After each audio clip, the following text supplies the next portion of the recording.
दुलाराय बाथौ गौथुमनि 33 बोसोरारि जथुम्माया दिनै नैथि सान सनितपुर जिल्लानि सिङाव थानाय नैबे थेलामारा रतन लेरेला कसारी गोसोखां नैबे फोथाराव सानथामनि मेहेरगोनां हाबाफारिजों खुंफुंनो लानाय नैबे दुलाराय बाथौ गौथुमनि 3 बोसोरारि जथुम्माया दिनै नैथि सान बे नैथि सानाव गोबां फुंनि गिबि हाबाफारि बायदियै बिथांमोना फुंबिलि आरज बिनि उनाव फिरफिला बिरहोनायनि उनाव गोथै सि बावनाय बे हाबाफारिया जानानै थांबाय बे समाव आङो मिथिनानै लानो नाजागोन दिनैनि बे दुलाराय बाथौ गौथुमनि गाहाय आफादगिरि बिथांनिफ्राय आं मिथिनानै लानो नाजागोन जे दिनै मा हाबाफारि लानानै आरो माबायदि थांखि बिथांखिनि गेजेरजों बिथांमोना खुंफुंलांनो नाजादों आं बेनि सायाव मिथिनानै लानो नाजागोन। जथुम्मानि नैथि सान 19 जानुवारि 2024 खालार बे गोथार फुंबिलियाव जोङो दुलाराय बाथौ गौथुमनि मोनबा गाबनि गोथार फिरफिलाखौ बिरहोबाय। बे बिरहोनायनि गेजेरजों आं एसे सिगाङावनो जा बिबुंथि लाखिबाय बे खौरांखौ जाहाथे दुलाराय जोंनि रायजो राजानि गेजेराव फोसावनो हायो बेखौ मिजिंथिदों। जों बुंदों दुलाराय बाथौ गौथुमा दा आथिखाल समाव मोनथाम गोख्रों खामानि मावनो गोनां दङ।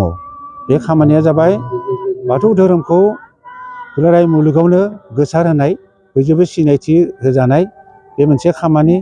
नैथियाव जाबाय बाथौ धोरोमखौ जोंनि भारत सरकारनि सेराव खाथियाव जोङो बेखौ गायसननाय।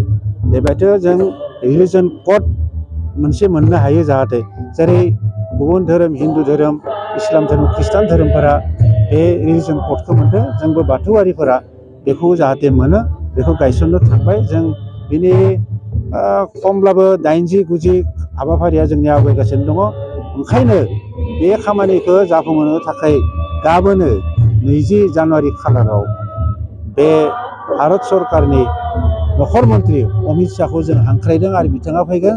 जों 50,000निबो बांसिन आरज जमा खालामनानै दिन्थिदों आरो जों सानदों मिजिंथिदों बिथाङा बे खामानिखौ नुनानै गोजोननानै जोंखौ बेखौ होगोन। आरो थामथियाव जोंहा बयनिख्रुइ गिदिर खामानिया सोलिगासिनो दङ। दुलाराय बाथौ गौथुमनि गाहाय मावख' गुवाहाटि आहमगाव गड़चुकआव थानाय बाथौ थानसालि बेहाय जोङो 52 कौटिनि मोनसे मावथांखि लानानै प्रजेक्ट मोनसे लानानै खामानि मावगासिनो। गिबियाव बाथौ थानसालिखौ लुगासिनो दङ आरो बे बाथौ थानसालिया देग्लाय नङाबाबो गाबोन फैनाय बोसोराव बे जाफुंगोन बेखौ जों मावफुंनो लादों।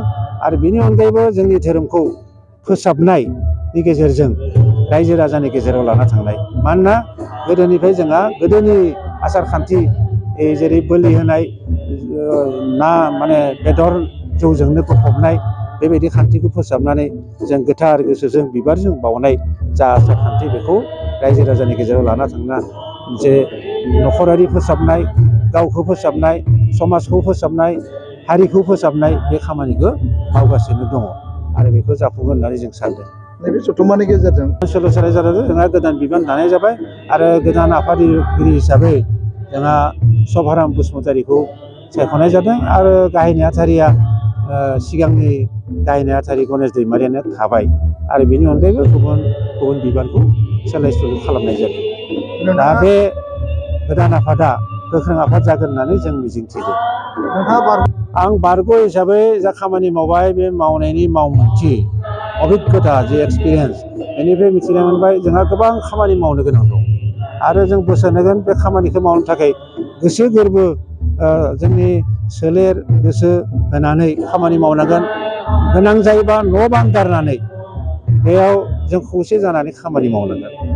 मावबासो बे जाफुंगोन। आं मिजिंथियो जोंनि गोदान मावथिफोरा बे थांखिखौ लानानै बे नोजोरखौ लानानै खामानि मावगोन। आं बिथांमोनखौ खावलायगोन जाहाथे गोरबो होनानै गोसो होनानै खामानिखौ मावो।